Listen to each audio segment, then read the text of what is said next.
عرض کرتے ہیں اللہ تجھے یاد ہے نا ایک رات جب میں بڑی دیر سے لوٹا تھا، لکڑیاں کاٹتے درخت تلاش کرتے مجھے دیر ہو گئی، میں دیر سے لوٹا تھا، نیت یہ کر رکھی تھی کہ دودھ سب سے پہلے ماں باپ کو پلاؤں گا۔ مالک جب میں لوٹا تو وہ بوڑھے تھک ہار کے سو گئے تھے۔ میری بیوی نے مجھے کہا کہ بچوں کو پلا دو، وہ سو گئے، تو میں نے کہا نہیں، میرے ذمے ہے ان بوڑھوں کے دل کو ٹھنڈا کرنا، ان سے پیار کرنا۔ اللہ بیوی مانگتی رہی، بچے طلب کرتے رہے، میری ٹانگوں میں گھومتے رہے، بار بار آتے رہے، اور میں نے دودھ نہیں پلایا۔ اے مالک فجر ہو گئی، آفتاب طلوع ہونے کا وقت آ گیا، پر میں نے ماں باپ کے بیدار ہونے کا انتظار کیا۔ اے اللہ وہ جب اٹھے تو ان کی آنکھوں میں جو میرے لیے دعا تھی اور ان کے سینوں میں جو میرے لیے کرم تھا، اگر تیری بارگاہ میں وہ نیکی قبول ہے تو مالک پھر رحم فرما، نہ اس مشکل سے آسانی عطا فرما۔ سنو سنو، رسول کریم صلی اللہ علیہ وسلم فرماتے ہیں کہ اس بندے کی دعا مکمل ہوئی تو پتھر تھوڑا سا سرک گیا، اور اتنا سرکا کہ آسمان نظر آنے لگا۔ جس نے ماں باپ کو منایا ہے، ان سے پیار کیا ہے، پھر یہی بات وسیلہ بن جائے گی رب کے ماننے کا، پھر یہ وسیلہ بنے گی، اللہ اس سے مان جائے گا۔ پھر رسول کریم صلی اللہ علیہ وسلم فرمانے لگے، دوسرا بولا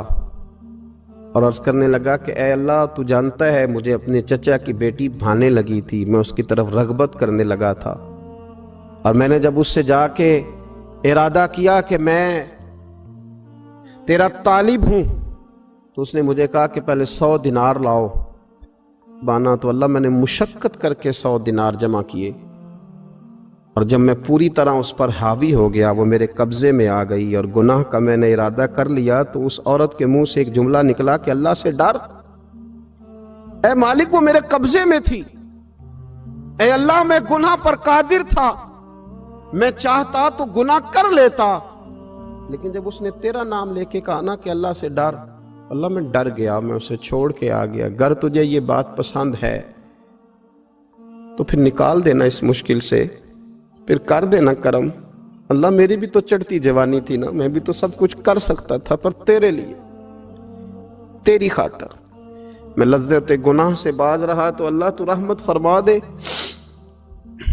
حضور فرماتے ہیں اس کی دعا مکمل ہوئی تھی کہ پتھر تھوڑا اور سرک گیا۔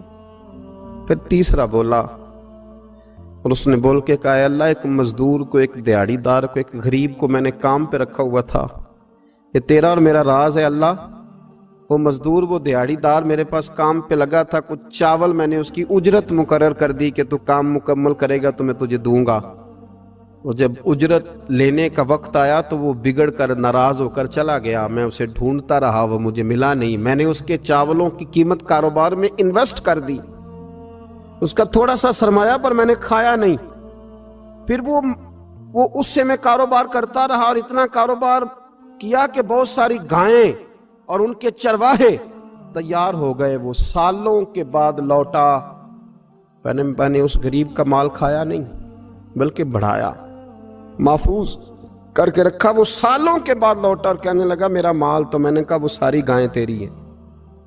وہ چرواہا تیرا ہے، یہ سارا کچھ تیرا ہے۔ تو کہنے لگا تو مجھ سے مذاق کرتا ہے، میں غریب کہاں اور گاؤں اتنی بڑی گائیں کہاں، تو مذاق کرتا ہے؟ تو میں نے کہا مذاق نہیں، میں نے اپنے رب سے ڈر کے تیرے مال کی حفاظت کی، یہ تیرا ہے۔ اے اللہ میں کھا بھی تو سکتا تھا نا، پر تجھ سے ڈر کر میں نے وہ سارا محفوظ رکھا۔ اللہ اگر تجھے میری یہ ادا پسند ہے تو پھر آج مان جانا، آج راضی ہو جا۔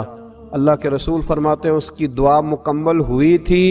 کہ پتھر لڑکا اور ان کے لیے رستہ بن گیا، وہ باہر آ گئے۔ تو حضور نے ہمیں بتلایا کہ وہ تمہاری نیکیاں جو چھپی ہوئی ہیں، وہ تمہاری نیکیاں جو تم نے خالص اللہ کی رضا کے لیے کی ہیں، ان نیکیوں، ان اعمال کا وسیلہ بھی تمہارے رب کے ماننے کا ذریعہ بن جائے گا، اس کو منایا جائے، اس کی حضور حاضری دی جائے، اس سے بخشش کا سوال کیا جائے، اس کی بارگاہ میں یہ گزارش کی جائے کہ اللہ غریبوں، مجبوروں، کمزوروں اور ان لوگوں کے صدقے جو اللہ رستہ دیکھ رہے ہیں کہ رستہ کب کھلے گا، جو تیری بارگاہ کرم کے سوالی ہیں، ان کے صدقے تو رحم فرما، تو کرم فرما۔ تو میرے عزیز، ایک اور بات جو اللہ کو منانے کے لیے ہمیں ہمارے پیارے رسول صلی اللہ تعالی علیہ وسلم نے بتلائی کہ جب انسان بہت زیادہ عاجزی کرتا ہے نا، بہت زیادہ عاجزی، تو پھر بھی اللہ مان جاتا ہے۔ جب وہ اس کے حضور بہت عجز کا اظہار کرتا ہے، بہت زیادہ عجز کا اظہار کرتا ہے، وہ ڈر جاتا ہے اس سے۔ وَلِمَنْ خَافَ مَقَامَ رَبِّهِ جَنَّتَانِ،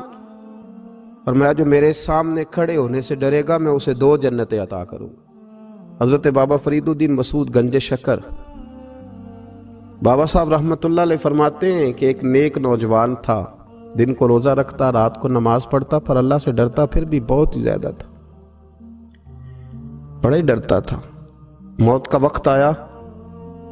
تو ماں ہی تھی بس اس کی، تو ماں سے کہنے لگا اماں تو میری ماں ہے، میرے ساتھ 3 وعدے تو کر۔ اس نے کہا پتر تو بتا، آخری ہج کی لے رہا ہے اور اس غریبنی ماں سے تو وعدہ لے رہا ہے، بتا کیا وعدہ ہے؟ تو عرض کرنے لگا اماں جب میں مر جاؤں نا تو میرے گلے میں رسی ڈال کے تو مجھے گھمانا گھر کے صحن میں، اور لوگوں کو کہنا جو رب کی نافرمانی کرے اس کا یہی حال ہوتا ہے۔ یہ اعلان کرنا جو اللہ کے نافرمان ہوں ان کا یہی اشر کیا جانا چاہیے۔ اور اماں پھر دوسرا وعدہ کر، میرا رات کو جنازہ اٹھایا جائے، میں نہیں چاہتا کہ کسی کے منہ سے یہ لفظ نکل جائیں کہ وہ دیکھو اللہ کا نافرمان جا رہا ہے، رات کو میرا جنازہ اٹھانا۔ اور اماں تیسرا میرے ساتھ وعدہ کر کہ لوگ مجھے دفن کر کے آ جائیں گے تو میری قبر پہ چلی جائے گی، عمل میرے پاس کوئی نہیں، پر مجھے لگتا ہے ماں کے قدموں کی برکت سے عرش کا مالک بھی رحم فرمائے گا۔ اماں تو وعدہ کر کہ میرے ساتھ وعدہ کر۔ بابا صاحب رحمۃ اللہ علیہ فرمانے لگے کہ ماں، بوڑھی ماں نے وعدہ کر لیا، کہا بیٹے ٹھیک ہے، اگر تیری یہی ضد ہے تو میں تیار ہوں۔ پھر اس نے کلمہ شہادت پڑھا، اس نوجوان کی روح پرواز کر گئی۔ بوڑھی ماں نے رسی منگائی تو وَلِمَنْ خَافَ مَقَامَ رَبِّهِ جَنَّتَانِ، جو ڈر جائے، اس نے تو کہا تھا نا کہ رسی ڈال کے گھمانا اور کہنا یہ اللہ کا نافرمان ہے، اس کا یہی اشر ہونا چاہیے تھا۔ لیکن جب ماں گلے میں رسی ڈالنے لگی تو گھر کے ہر کونے سے آواز آنے لگی، خبردار یہ رب کا دوست ہے، اللہ کے دوستوں کے ساتھ اس طرح کا معاملہ نہ کیا جائے، اسے چھوڑ دیا جائے۔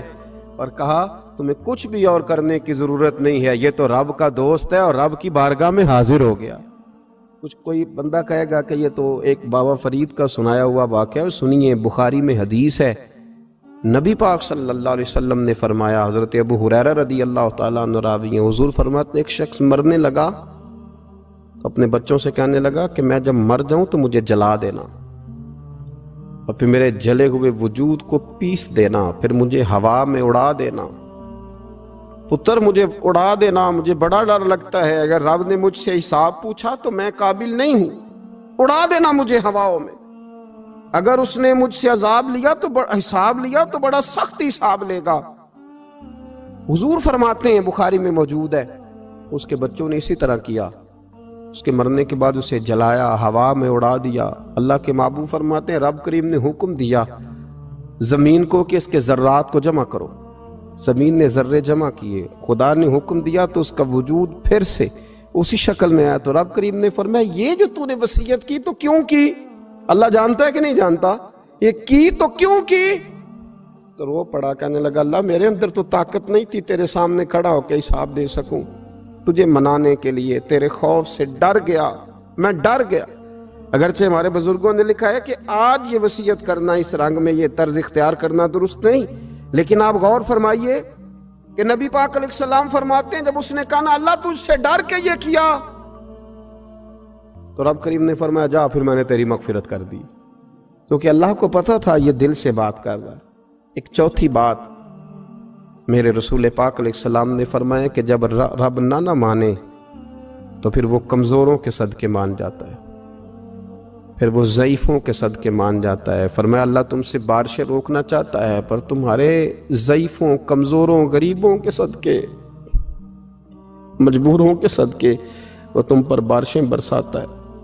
حضور فرماتے ہیں رباش غازہ اغبر لو اقسم علی اللہ لا برا۔ کچھ ایسے لوگ ہوتے ہیں کہ ان کے بالوں میں خاک پڑی ہوتی ہے، چہروں پہ مٹی الجھے ہوئے ہوتے ہیں، لیکن اگر وہ اللہ پہ قسم کھا لیں تو اللہ ان کی قسم بھی پوری کر دیتا ہے۔